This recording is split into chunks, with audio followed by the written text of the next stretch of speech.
राजस्थान विधानसभा चुनाव की सरगर्मियों के बीच यूपी के मुख्यमंत्री योगी आदित्यनाथ डूंगरपुर पहुंचे, जहां सीएम योगी ने शहर के स्पोर्ट्स कॉम्प्लेक्स में बीजेपी प्रत्याशियों के समर्थन में बड़ी चुनावी सभा को संबोधित किया।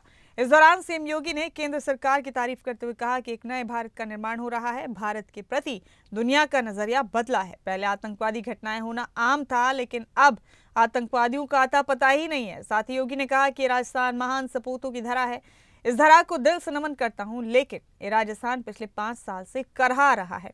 राजस्थान गुंडागर्दी और अराजकता में नंबर 1 बन गया है। देश की आजादी के लिए, देश और धर्म की रक्षा के लिए बलवेदी पर अपना बलिदान देने वाले उन भारत माता के महान सपूतों की इस पावन धरा पर आकर के और आप सबसे संवाद बनाने का अवसर प्राप्त हुआ है। इस धरा को नमन करते हुए मैं आप सबका हृदय से अभिनंदन करता हूं। भाइयों बहनों, जब हम राजस्थान की बात करते हैं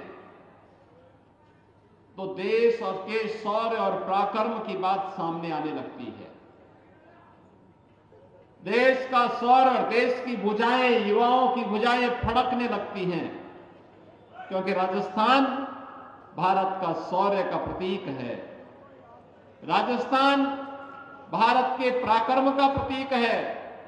और याद रखना, जहां शौर्य और पराक्रम होगा उसकी आधारशिला भक्ति में होगी।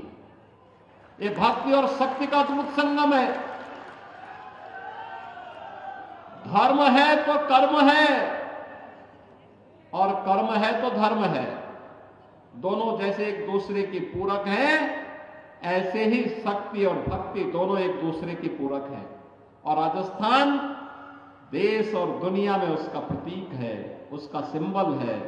और भाइयों बहनों, इसलिए भक्ति और शक्ति की इस धरा को कोटि कोटि नमन करता हूं। आप सबका मैं हृदय से अभिनंदन करता हूं। भाइयों बहनों, राजस्थान पिछले 5 वर्ष से करा रहा है। 5 वर्ष पहले राजस्थान डबल इंजन की सरकार के नेतृत्व में विकास की एक नई राह पर आगे बढ़ा था। विकास की बुलंदियों को छूता हुआ दिखाई दे रहा था। विकसित राज्यों की श्रेणी में आता हुआ दिखाई दे रहा था।